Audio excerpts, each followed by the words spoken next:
Study IQ IAS, आपका selection हमारा mission. जो कभी नहीं जाती उसे जाति कहते हैं। डॉक्टर अंबेडकर ने सपना देखा था एनाइलेशन ऑफ कास्ट का, यानी कि कास्ट बेस्ड डिस्क्रिमिनेशन सिर्फ तभी खत्म हो सकता है जब कास्ट सिस्टम ही खत्म हो जाए। और caste based discrimination Indian society का तो एक हिस्सा हमेशा से रहा है, लेकिन ये एक इंडियन एजुकेशनल इंस्टीट्यूशंस का भी हिस्सा बन के रह गया है। ठीक इसी कास्ट बेस्ड डिस्क्रिमिनेशन को एजुकेशनल इंस्टीट्यूशंस में रोकने के लिए इंडिया की हाईएस्ट बॉडी जो कि हायर एजुकेशन को देखरेख करती है, यूनिवर्सिटी ग्रांट्स कमीशन, जो कि मिनिस्ट्री ऑफ एजुकेशन के अंडर आती है, उसने कुछ रूल्स बनाए हैं। अब यूजीसी के रूल्स सारे कॉलेजेस और यूनिवर्सिटीज को मानने ही पड़ते हैं, वरना वो उनके खिलाफ स्ट्रिक्ट एक्शन ले सकता है। और इसी को मद्देनजर रखते हुए यूजीसी ने अभी अपने नए रूल्स लगभग 15 साल के बाद रिवाइज किए हैं। लास्ट रूल्स ये 2012 के अंदर आए थे।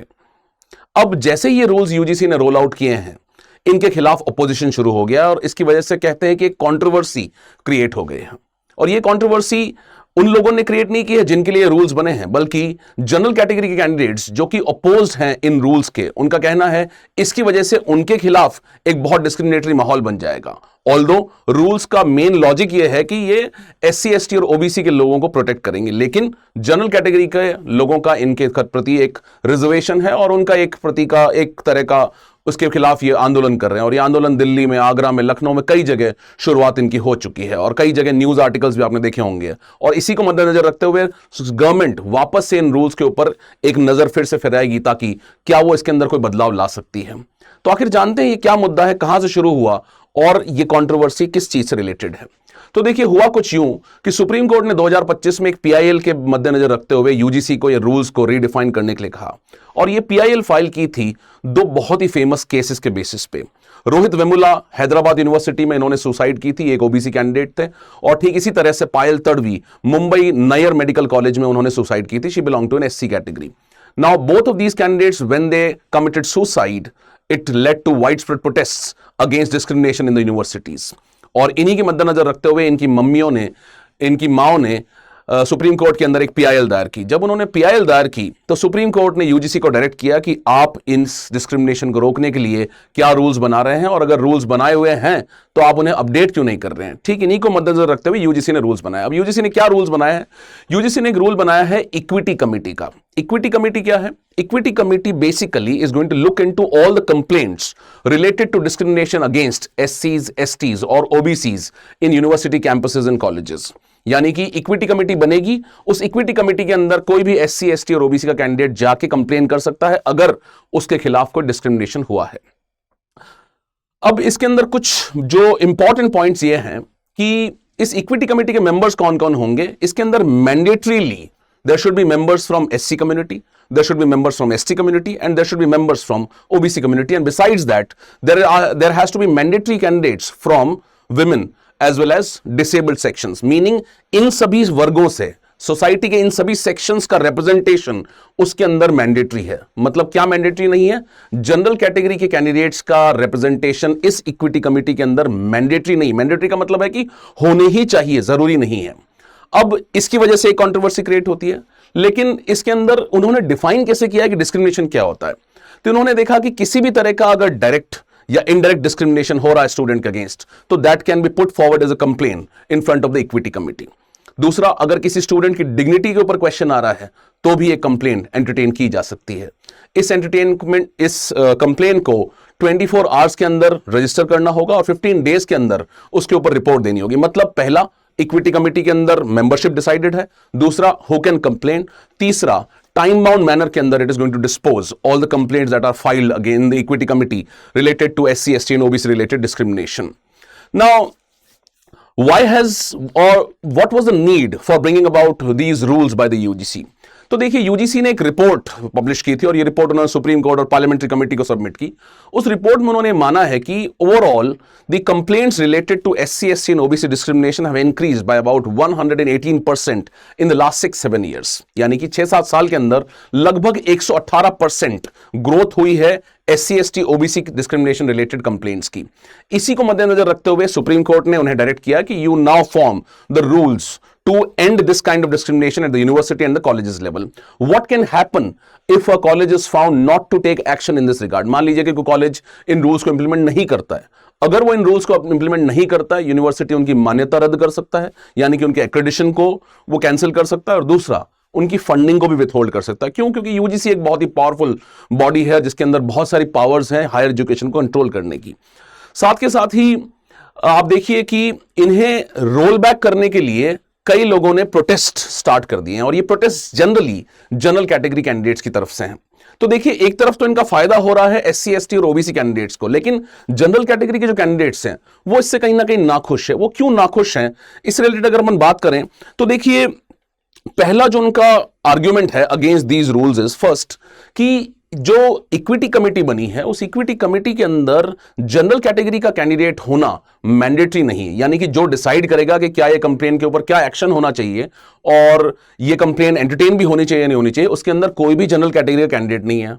दूसरा, जो भी कंप्लेंट्स जनरली होंगी वो किन के अगेंस्ट होंगी? जनरल कैटेगरी कैंडिडेट्स के अगेंस्ट ही होगी, क्योंकि जनरली अमूमन ये माना गया है कि कास्ट बेस्ड डिस्क्रिमिनेशन जो जनरल कैटेगरी कैंडिडेट्स है वही एससी एसटीज और ओबीसीज के अगेंस्ट करेंगे, ऐसा माना जाता है जनरली।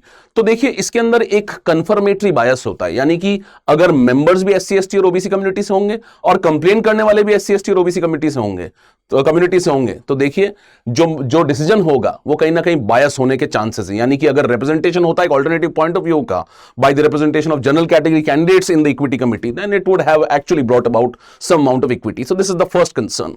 दूसरा, क्या जनरल कैटेगरी के कैंडिडेट्स के अगेंस्ट किसी तरह का हैरेसमेंट नहीं होता है? हो सकता है कि उनके खिलाफ भी जाति सूचक शब्दों का यूज किया जाए और उनके खिलाफ भी हैरेसमेंट हो जाए।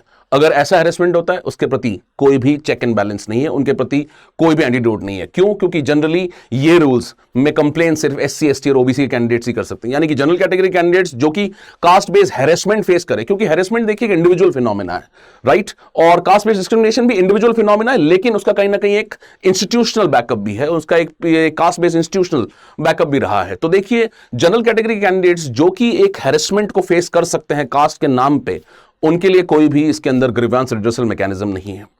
और अगर अपन इसके आगे बात करें तो देखिए कि मान लीजिए किसी ने फॉल्स कंप्लेन कर दी, जो कि हो सकता है कि पाया जाए कि ये फॉल्स कंप्लेन थी और ये गलत थी और ये मैलिशियस इंटेंशन के साथ की गई थी। ये भी हो सकता है, क्योंकि यूनिवर्सिटीज और कॉलेजेस के अंदर स्टूडेंट पॉलिटिक्स हो सकती है कि क्या पता उसको मद्देनजर रखते हुए कोई कंप्लेन कर दे अपने राइवल कैंडिडेट के अगेंस्ट। इन केसेस के अंदर there is no provision of penalty, plus there is no check and balance to check this kind of complain. अगर हमारे मेंबर ऑफ पार्लियामेंट्स के लिए इस तरह के सेफगार्ड्स हैं, तो फिर यूनिवर्सिटी, कॉलेज और स्टूडेंट्स के लिए क्यों ना हो इस तरह के सेफगार्ड्स। और लास्टली, जो सबसे बड़ा क्रिटिसिज्म कुछ लोगों ने दिया है, वो दिया है कि अगर किसी को एक्यूज कर दिया गया डिस्क्रिमिनेशन के लिए, तो burden of proof is also on the accuse. Means कि उसी आदमी को यह प्रूव करना पड़ेगा कि उसने ऐसा नहीं किया था या उसने डिस्क्रिमिनेशन नहीं किया था। यानी कि हमारा जो नॉर्मल ज्यूरिस्प्रूडेंस है, जिसके अंदर हम कहते हैं कि innocent until found guilty, that is not going to be followed in this, so it is like against the natural justice as a phenomena. तो अगर अपन इस इशू को समराइज करें तो इस इशू की शुरुआत होती है सुप्रीम कोर्ट में पीआईएल दायर होने से, रोहित वेमुला और पायल तड़वी की सुसाइड केस के बेसिस पे।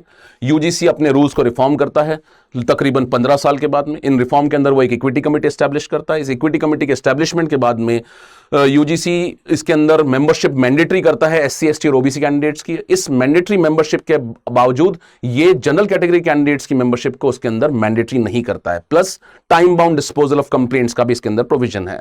और अगर अपन अपोजिशन की बात करें, कंट्रोवर्सी की बात करें, तो जनरल कैटेगरी कैंडिडेट्स इसको अपोज कर रहे हैं। पहला, क्योंकि इसके अंदर रिप्रेजेंटेशन बायस है इक्विटी कमेटी के अंदर ही।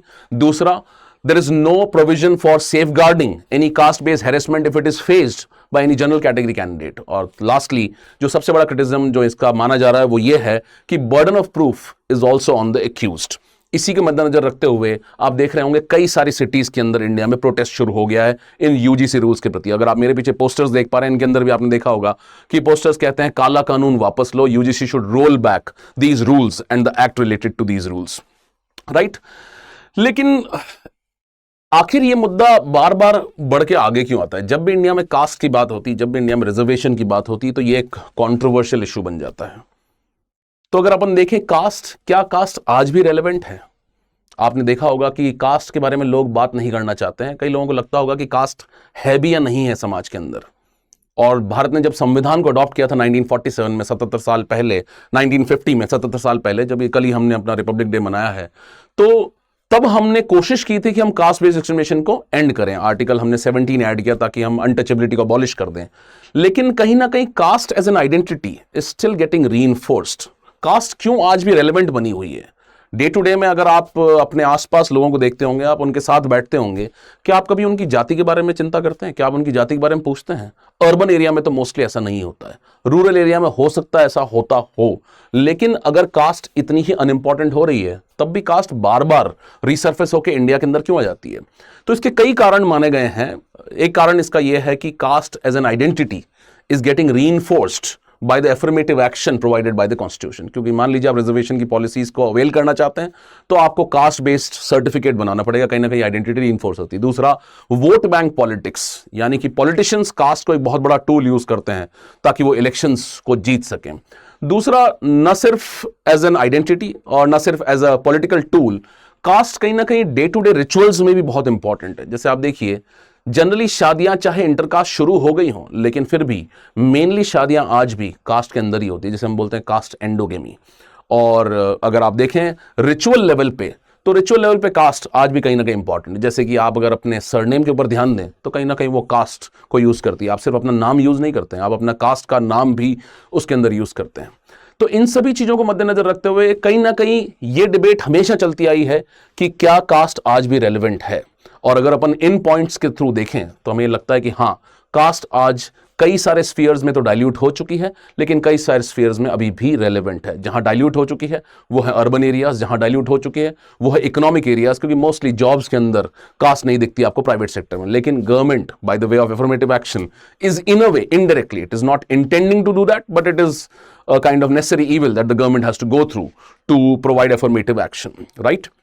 तो हमने देखा कि यूजीसी की गाइडलाइंस कुछ अलग नहीं है। ये ओवरऑल कास्ट रिलेटेड जितने कंट्रोवर्सीज और डिस्कशंस होते रहते हैं, उनसे कहीं ना कहीं रिलेटेड है। और जब भी गवर्नमेंट कोई नया मेजर लेके आती है, तो हम जानते हैं दोनों पक्ष के लोग इस बात का विरोध करते हैं।